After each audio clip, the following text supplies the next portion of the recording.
ओम शांति शांति। शिव शक्तियाँ आ गई धरती पे, शिव शक्तियाँ आ गई। वो दुर्गा बन दुर्गुणों को मिटाए, वो काली बन सब कलंक हटाए, वो संतोषी संतुष्ट बना रही है, वो लक्ष्मी बनकर ज्ञान धन को लुटाए, वो सरस्वती बन ज्ञान वीणा सुनाए।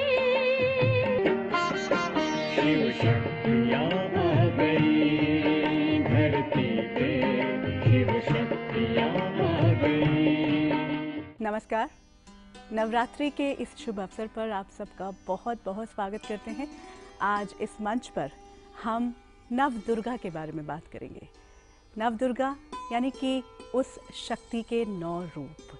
हमने उसे माँ के रूप में पुकारा, उसे शिव शक्ति के रूप में देखा।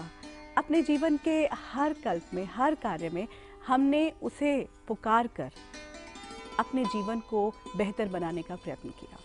हर बार नवरात्रि का जब त्यौहार आता है तब हम बड़ी श्रद्धा से और भक्ति से, प्रेम से उसका पूजन करते हैं और उपवास रखते हैं, व्रत रखते हैं, कई तरह के और रिचुअल्स हैं जो हम करते हैं। लेकिन फिर हर बार की तरह कुछ सवाल मन में उठते हैं कि क्या है इन सब का अर्थ। पंडित जी और परिवार के बड़े बताते तो आए हैं, लेकिन फिर भी कुछ कुछ सवाल रह जाते हैं। आज इस मंच पर उन सभी सवालों को लेकर आए हैं और हमारा सौभाग्य है कि हमारे साथ बहुत सारे लोग हैं जिनके मन में सवाल थे। बहुत से भक्तजन हैं जो माँ को बहुत श्रद्धा और प्रेम से पुकारते हैं।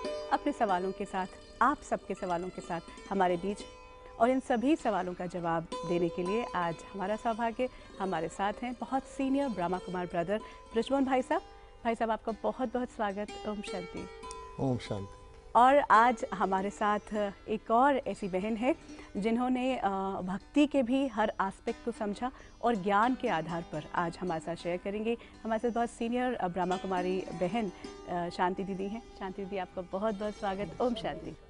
हम हर त्यौहार को उल्लास और उत्सव से मनाते हैं, लेकिन जैसे ही नवरात्रि की बात आती है एक अलग सा जुड़ाव महसूस करते हैं। जब माँ की बात आती है तो उससे फिर रात्रि शब्द क्यों जुड़ जाता है?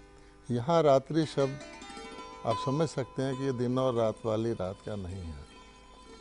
यहाँ अभिप्राय है अज्ञान अंधकार की रात्रि। जो शास्त्र कथा है उसके अनुसार ये पर्व शुरू कब हुआ, जब कहा जाता है कि पिछली चतुर्युगी खत्म हो गई थी, अंधकार था, विनाश का टाइम था, उस समय ये नवरात्रि का पर्व शुरू हुआ। और आप जानते हैं कि भगत जन एक अखंड दीपक स्थापित करते हैं जो 9 दिन जलता रहता है लगातार, और उसका भाव भी यही है कि अंधकार में हमें रोशनी, माता रोशनी दे।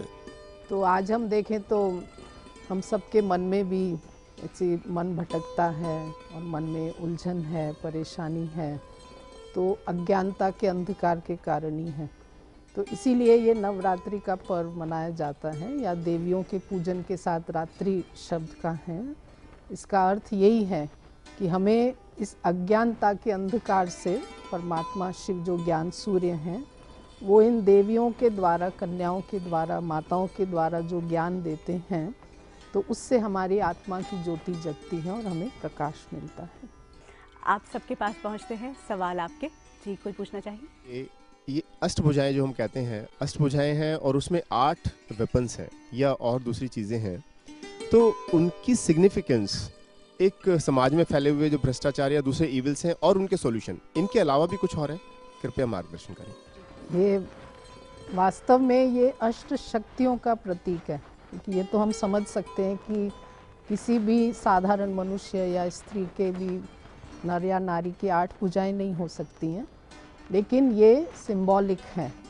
तो परमात्मा शिव से योग लगाकर जिन्होंने भी, जिन आत्माओं ने अष्ट शक्ति प्राप्त की, तो जिसमें समाने की शक्ति है, समस्याओं को सामना करने की शक्ति है, सहन शक्ति है, सहयोग की शक्ति है, स्नेह की शक्ति है, जिन शक्तियों की हमें अपने जीवन में हर परिस्थिति में, भिन्न भिन्न परिस्थिति में आवश्यकता होती है। तो कहा भी जाता है योग से सिद्धि प्राप्त होती है। तो योग अर्थात परमात्मा से लिंक जोड़कर, संबंध जोड़कर इन्होंने भी ये सिद्धियां प्राप्त की। तो वो अष्ट शक्तियां, वो अष्ट भुजाओं के रूप में दिखाई हैं। क्योंकि जो भी हमारे जैसे मददगार होते हैं, सहयोगी होते हैं, तो हम कहते हैं ये हमारे हैंड्स हैं, कोई राइट हैंड है, कोई लेफ्ट हैंड है, जैसा होता है। तो हैंड्स मतलब जो हमें सहयोग देते हैं, तो इसीलिए भुजाओं के रूप में दिखाया है। और एक ही समय पर ये सब अस्त्र शस्त्र भी अलंकार के रूप में दिखाए हैं। तो दो हाथ में तो इतने अस्त्र शस्त्र उठाना मुश्किल है, तो इसीलिए सब 8 अस्त्र शस्त्र जो ज्ञान के ही सिंबॉलिक हैं, ज्ञान के अस्त्र शस्त्र हैं। क्योंकि हमें ज्ञान की शक्ति से ही असुरों को ख़त्म करना है। असुर भी हमारे अंदर ही हैं, मन में हैं। तो उन असुरों का विनाश, क्योंकि इन देवियों ने कोई हिंसा तो की नहीं, ये तो हम समझ सकते हैं। देवताओं के लिए कहते हैं अहिंसा परमो धर्म, तो अहिंसा तो उनका परम धर्म है। और प्रेम की जैसी मूर्ति हैं वो, इसीलिए सब उनको माँ भी कह के पुकारते हैं।